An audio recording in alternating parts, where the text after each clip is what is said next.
마일스톤 H. 안녕하세요. 마일스톤 H입니다. 내일부터 본격적인 구정 연휴 시작이죠. 새해 복 많이 받으시고요. 이 시간에도 영상을 보고 계신 모든 구독자분들께서는 자기 인생을 주도적으로 사시려고 하는 분이라고 믿어 의심치 않습니다. 그런 의미에서 오늘 중요한 내용을 말씀드리려고 하고요. 전 영상에서 말씀드렸던 해지, 위험을 어떻게 관리할 것이냐에 관한 내용을 영상 제작을 해봤습니다. 오랜만에 올람 영감님께서 나오셨죠. 내가 뭐라고 했지? 라고 얘기하고 계십니다.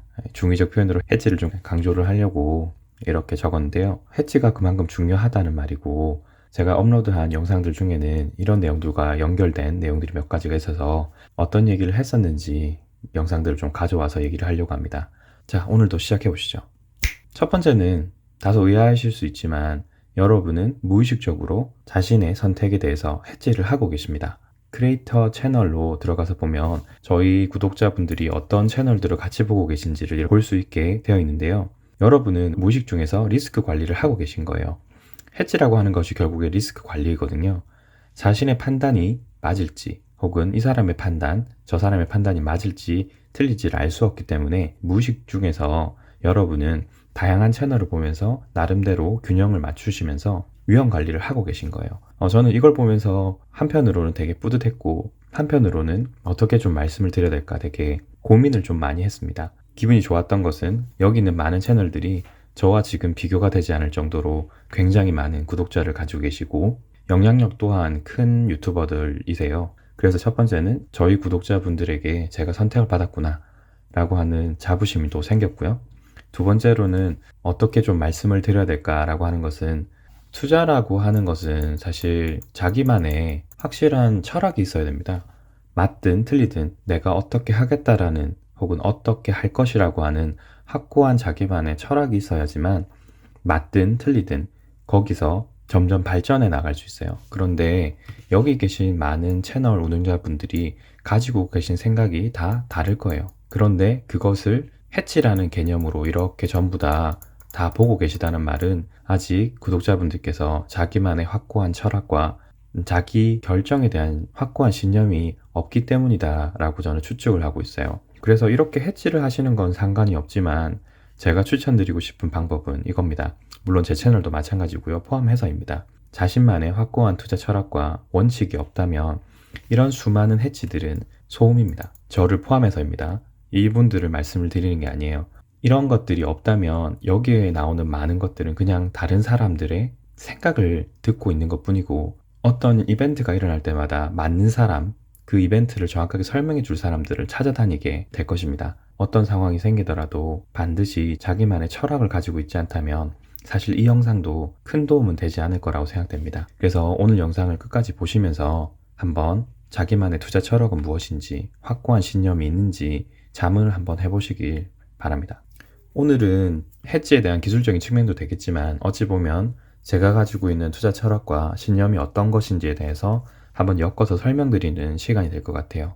참고를 좀 부탁드리겠습니다. 14화에서 저는 엘리어트 파동 이론을 기초로 좀 하고 있다라고 말씀드렸고 당시에 설명드렸던 내용을 보자면 엘리어트 파동은 태양 아래 새로운 것은 없다고 했고 인간의 본성과 그 패턴은 변하지 않는다고 했어요. 그리고 저 역시도 엘리어트 생각에 굉장히 동의를 하고 있습니다. 녹색이 이 자연계이고요.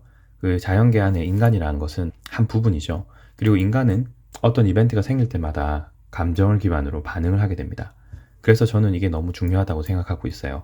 그리고 인간이 이런 식으로 반응을 하고 있기 때문에 이벤트마다 그 반응이 그래프로 나타나게 돼요. 이런 식으로 파형이 나타난다는 거죠. 파형이 나타나면서 상승, 하락을 반복을 하고 그 상승, 하락을 세부적으로 살펴보면 올라갈 때 내려갈 때도 이런 식으로 계속 파형을 그리고 있는 거죠. 그래서 사람이 이런 파형에 따라서 올라가는 파형, 내려가는 파형에 따라서 보이는 반응들이 다 달라요. 하지만 모든 사람들이 이 상승 구간에서 항상 희망을 보지는 않습니다. 희망뿐만 아니라 노여움도 보게 되죠. 예를 들면 이런 구간입니다. 상승하는 구간 중에 하락 구간에 진입하게 되면 사람들은 되게 불안해하고 화를 내기 시작해요.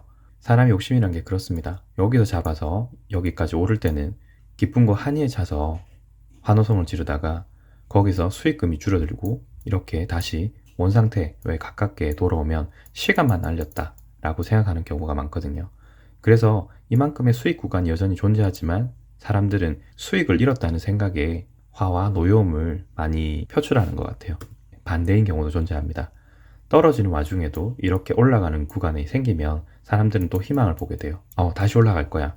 이제는 다시 시작할 수 있어. 그리고 여기서 다시 떨어지는 순간 절망하게 됩니다. 그게 투자 시장이에요. 근데 자기만의 확고한 신념과 투자 철학이 있다면 이런 모든 변동에서 어느 구간이 되었든 간에 조금은 초연해 줄 수 있습니다. 왜냐면 어차피 이런 식으로 사이클이 돌아올 것은 알고 있기 때문이죠. 자산시장에서 반드시 알아야 할 7가지라는 내용에서도 제가 몇 가지 설명을 드렸는데, 첫 번째로 가장 중요한 것은 여러분이 목표를 갖는 것입니다. 철학이라는 게 별게 없어요. 목표를 이루기 위해서 내가 어떤 마인드셋을 가지고 진행해 나가겠느냐, 끝까지 어떻게 해갈 것이냐 라는 것이 마인드셋인 거죠. 그러면 목표를 분명히 해야 됩니다. 목표가 분명하지 않으면 흔들릴 수 있기 때문이죠. 그래서 목표를 정확하게 갖는 것이 중요하다라고 했습니다. 누구나 돈을 좋아해요. 돈을 좋아한다는 현상은 똑같지만 목표가 무엇인지 어떤 수준인지에 따라서 사람들이 행동하는 방식은 모두 다 다릅니다. 그리고 저는 역시 돈은 하나의 도구일 뿐 최종 종착지가 될 수 없다라고 생각해요. 돈이 중요하지 않다는 게 아닙니다. 돈은 정말 중요합니다. 하지만 돈만 생각하고 돈만 바라본다면 과정도 결과도 썩 좋지 못할 거라고 생각합니다. 그렇기 때문에 여러분은 반드시 보이는 정확한 목표를 만드셔야 돼요. 정확한 관역이 없다면 여러분은 거기까지 갈 수 없을 거니까요. 그렇기 때문에 정확하고 구체적인 목표를 하나의 문장으로 표현해 보시고, 숫자가 들어가는, 여기서 숫자라는 건 금액이 될 수도 있고요, 기간이 될 수도 있고, 이런 것들을 명확하게 표현하시는 게 가장 중요할 겁니다. 그리고 목표를 정확하게 정하셨다면 어떤 형태로, 어떤 방식으로 갈 건지를 정해야 될 거예요. 여러분의 투자 형태를 한번 고려를 해보시고요. 오늘은 여러 투자 형태 중에서 한 가지를 기준으로만 말씀을 드릴 거니까 참고를 부탁드리겠습니다. 제가 보는 투자의 형태는 첫 번째는 장기 투자, 두 번째는 단기 투자, 마지막으로 소유와 경영, 이런 식으로 보고 있고요. 저희가 확인할 부분은 장기 투자에 관련된 내용이니까 참고를 부탁드리겠습니다. 일단 장기 투자를 하는 사람의 마인드셋은 동반 성장을 한다라는 것일 거예요. 그 회사가 나와 함께, 나의 투자금과 함께 같이 성장한다, 그런 마인드가 가지고 있어야지만 장기 투자에 성공하실 수 있을 거예요. 단기 투자 같은 경우도 일단 저희가 단타라고 얘기하는데 종류가 여러 가지가 있습니다. 여기서의 마인드셋은 장기 투자와 달라요. 장기 투자와 달리 동반 성장이라기보다는 이런 물결의 흐름이 있다면 물결의 흐름에서 수익을 취하겠다. 그리고 이 수익을 취할 때 수익을 취하는 형태와 기간에 따라서 이렇게 세 개로 나눌 수 있다고 생각합니다. 스윙이라고 하는 것은 주가가 이런 식으로 왔다 갔다 하면서 상승을 한다는 전제하에서 이런 구간이 발생을 합니다. 저가로 내려갔다가 다시 올라오는 구간이 있겠죠. 이 하단에서 주식을 매수해서 상승 구간에 다시 판매를 하는 이런 것이 스윙이고요. 오버나잇과 당일 매매 같은 경우는 이 기간이 하루로 줄어드는 것입니다. 그리고 단타, 초단타, 스캘핑 같은 경우는 올라가는 와중에 어느 구간을 보고 짧게 매매를 하는 거예요. 어쨌든 형태는 좀 다르지만 단기라는 거 다 똑같습니다. 마지막으로 소유와 경영이라는 것이 있겠는데요. 내 자본을 다른 회사에 투자를 하는 것이 아니라 내가 직접 회사를 설립을 하고 경영하는 것도 저는 투자의 한 형태라고 보고 있어요. 여기서 가장 적극적인 형태가 소유와 경영이 될 것입니다. 그리고 그 다음으로 적극적인 형태가 장기 투자일 것이고, 마지막으로 가장 소극적인 투자 형태가 단기 투자라고 보시면 될 것 같아요. 자, 그러면 단기 투자의 수익과 리스크 관리는 어떤 식으로 할 거냐? 수익 같은 경우는 한 3가지 정도가 있다고 생각합니다. 배당이 있고요, 주식을 매매해서 얻을 수 있는 차익, 그리고 경영 또는 의사결정권이 수익이 될 수 있다고 생각해요. 그리고 이 또한 일반주와 우선주로 나뉘겠죠. 의결권이 없다면 우선주로, 의결권이 있다면 일반주로 나뉠 겁니다. 그러면 이 모든 것들에 대한 해치 수단이 있을 겁니다. 어쨌든 장기 투자를 하게 되면 주가의 등락이 항상 발생하게 되고, 이렇게 가격 변동이 떨어지는 구간이 반드시 있게 마련입니다. 이 구간을 어떻게 헤쳐나가느냐에 따라서 추가적인 수익이 될 수도 있고, 혹은 여기서 매도를 하는 사람도 있을 수 있겠죠. 사전상 리스크, 해치의 의미는 보유 자산의 가격 변동 위험을 피하기 위해서 선물 시장이나 옵션 시장을 이용하는 것 또는 그 행위를 해치라고 합니다. 영어 사전으로 보니까 금전 손실을 막기 위한 대비책이라고 되어 있네요. 제가 여기서 말씀드리고 싶은 것은 선물과 옵션 시장을 이용하거나 이용하는 그 행위를 말한다가 핵심이 될 것 같습니다. 저희가 그러면 알아야 될 것이 선물과 옵션일 것 같아요. 그래서 제가 여러 가지 검색을 하다 보니까 대신증권, 대신TV에서 재밌고 간단한 방식으로 설명해 주셨길래 이 영상을 하나 가져왔고요. 제가 모든 영상을 들고 오게 되면 저작권 침해가 될 수 있기 때문에 여기서는 일부 내용만 스크린샷을 해서 간단하게 설명을 해보도록 하겠습니다. 영상이 필요하신 분은 제가 링크를 걸어 드릴 테니까 들어가서 보시면 될 것 같고요. 영상 전체 내용보다는 4분 20초부터 보시는 걸 추천드립니다. 오늘은 선물 옵션에 대한 설명을 하는 날은 아니기 때문에 간단하게 선물 옵션이라는 게 있다는 정도와 해지의 수단으로서 선물 옵션을 볼 수 있다, 선물 옵션을 사용할 수 있다는 정도만 아셨으면 좋겠습니다. 자, 일단 선물 옵션이라고 하는 것은 레버리지를 이용한다라는 것만 아시면 좋을 것 같아요. 간단히 말씀드리면 이렇습니다. 거래 승수라는 것을 이용해서 한 계약을 구매할 경우에 내가 실제로 운영할 수 있는 총 자산의 규모는 1억이 넘는다는 거예요. 기초자산이 424포인트라고 하는 가정을 했을 때입니다. 그리고 이 거래 승수라는 것이 중요한 건데 거래 비용이에요. 최소한의 거래 비용이고 이 최소한의 거래 비용으로 이 전체 424포인트를 내가 거래할 수 있다는 게 선물입니다. 그래서 이런 계산식을 이용하게 되면 내가 25만 원을 가지고 한 계약을 했음에도 불구하고 전체 운영할 수 있는 금액이 1억이 넘는 거예요. 그리고 이 1억에 대한 제가 계약이라고 했지 않습니까? 여러분이 부동산 계약을 하든 어떤 계약을 하든지 간에 계약을 할 때는 계약 조건이 있고 계약 조건에 따른 계약금이라는 게 있습니다. 여기서는 주식의 경우에는 증거금이라고 하는 계약금을 쓰는데요. 이 10.5%라고 하는 계약금을 거는 거예요. 그래서 여러분이 25만 원을 내고 1억짜리 계약을 했다면 이 1억에 대한 증거금 10.5%의 계약금을 내게 되면 이 계약은 성립을 한다고 보시면 될 것 같습니다. 그래서 여러분이 내셔야 될 증거금은 1,100만 원이 되는 거예요. 이 1,100만 원이 무조건 여러분 통장에 있어야지만 이 계약이 진행이 될 수 있는 겁니다. 1,100만 원이라는 돈이 굉장히 크다고 느끼실 수 있을 거예요. 옵션도 사실 마찬가지인데 옵션이라는 것은 이와 같이 거래 승수를 통해서 굉장히 큰 금액을 내가 적은 금액으로 운용을 할 수 있는 일종의 권리입니다. 제가 선물 옵션을 오늘 하는 날이 아니라고 말씀드렸기 때문에 이런 것이 있다, 해지로서 이런 방법이 있다라는 것을 말씀드리는 겁니다. 근데 여러분은 선물 옵션에 대한 이야기를 많이 들으시면서 이런 얘기를 꼭 들어보셨을 거예요. 선물 옵션을 하다가 배가 망신한다, 쪽박 찼다, 깡통을 찼다, 이런 얘기를 되게 많이 들어보셨을 거예요. 왜냐면 선물 옵션이라고 하는 것은 위험을 분산하기 위한 해지 수단이지 이 자체만으로 투자를 하는 것은 굉장한 위험성이 있습니다. 아까 말씀드렸지만 승수라는 것을 통해서 레버리지가 엄청나게 되어 있기 때문에 적은 돈을 가지고도 몇 배의 효과를 낼 수 있습니다. 그렇기 때문에 강력한 투자 수익이 날 수 있는 거죠. 하지만 다시 말씀드리지만 이것은 위험 분산을 위한 해지 수단이기 때문에 투자 자산 없이 선물 옵션만 한다는 말 자체는 그 자체로 도박인 것입니다. 그러니까 실물 자산이 있는 경우에 한해서만 선물 옵션이 해지로서의 역할을 할 수 있는 겁니다. 이 모든 것들이 너무 복잡하고 어렵고 그렇게 느껴지신다면 저희는 ETF와 ETN으로 눈을 돌려볼 수 있을 것 같아요. 선물 옵션 같은 경우는 교육을 특별히 받으셔야 되고 예치금이란 것도 넣어야 되기 때문에 생각보다 좀 복잡하고요. 위험성이 더 큽니다. 하지만 ETF, ETN 같은 경우는 좀 덜 하거든요. ETF 같은 경우는 Exchange Traded Fund라고 해서 일종의 채권 형태로 만든 주식입니다. 그래서 선물, 옵션에 비해서는 편리하고요. 그리고 저렴한 가격으로 진행이 가능합니다.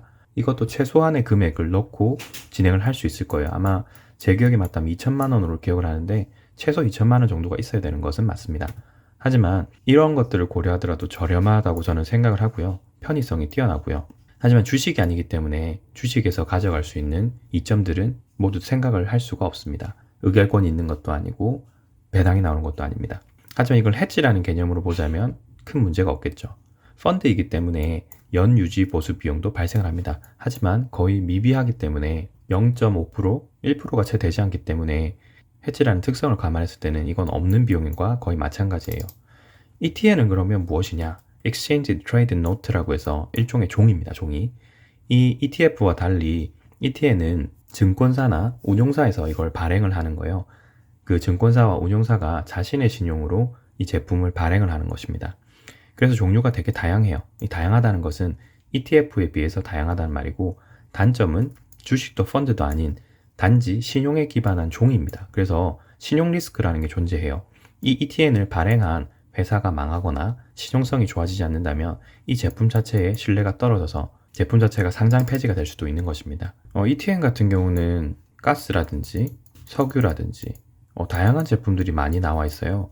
그래서 만약에 석유나 가스에 투자를 하신 분이라면 인버스 제품을 ETN에서 확인해 보실 수 있을 것이고요. ETF도 마찬가지로 증권 선물이나 지수 선물들이 있을 수 있으니까 올라가는 현재 상황에서 손실을 좀 보고 계신 분들이라면 ETF 인버스를 보실 수 있겠죠. 저희 채널에서 한번 설명을 드렸던 코스피 200 인버스가 대표적인 ETF 상품이라고 보시면 될 것 같습니다. 그러면 간단하게 오늘 말씀드렸던 걸 결론을 지어보자면요. 주식이 이런 식으로 올라가다가 떨어지는 구간이 생겼어요. 이 떨어지는 구간에 해지를 할 수 있는 방법은 선물, 옵션이 있다. 그런데 선물 옵션이 과도한 레버리지를 쓰고 증거금 등을 내라는 등 여러 가지 리스크가 있을 수 있고 상당히 복잡한 체계이다 보니까 이런 내용들이 너무 어렵다 라고 생각하시는 분들이 있다면 ETF와 ETN을 추천드리고요. 다만 ETF, ETN도 역시 완벽한 상품이 아니다. 그리고 ETN 같은 경우는 증권사의 신용을 통해서 제품을 판매하는 것이기 때문에 증권사 신용이 떨어지거나 제품 자체가 문제가 될 수 있다. 그렇기 때문에 이 부분도 좀 고려를 한다면 ETF가 가장 나은 선택이 아닌가라고 생각이 들고, 현재 올라가는 상황에서 떨어지는 이 구간에 ETF 같은 경우는 인버스 투자를 해보시는 것도 괜찮을 것 같다. 투자 금액에 비해서 많은 손실을 보고 있다면 2배수 인버스 제품도 나쁘지 않은 선택일 것 같다. 그리고 이런 제품도 해지 수단이기 때문에 장기간 투자하는 것은 좋은 선택이 아니라고 일단 말씀드리고 싶습니다. 그리고 마지막으로 제가 처음 말씀드렸던 것처럼 본인만의 투자 철학을 가지셨으면 좋겠다라고 말씀드렸는데, 하워드 막스라고 하는 분이 말씀하셨던 내용을 여러분의 투자 철학 설립에 조금이라도 도움을 드리고자 일부 내용을 좀 발췌했어요. 이 내용을 번역을 하자면, 내 관점에서 투자란 투자 자산의 잠재력과 장기간에 걸쳐 발생한 이익에 대한 합리적인 예측을 기반으로 자본을 자산화시키는 과정이다 라는 내용입니다. 해당 내용은 하워드 막스의 최근에 나왔던 셀링 아웃이라고 하는 노트에서 가져왔고요. 해당 내용 작성하신 분은 하워드 막스, 이분은 오크트리 캐피털이라고 하는 자산 운영사의 설립자이고요. 저의 투자 철학을 만들기 위해서 참조하였던 많은 구루들 중에 한 분입니다. 기술적인 측면을 좀 더 말씀드리려고 했지만 사실 오늘의 핵심은 여러분만의 투자 철학이 있어야지만 그것이 여러분의 해지가 될 것이다 라는 말을 전달드리고 싶었어요. 새해 복 많이 받으시고요. 오늘도 이 영상을 보시는 모든 분들에게 감사의 말씀을 전합니다. 오늘 영상은 여기까지입니다. 감사합니다. 이상 마일스톤 H였습니다. 감사합니다.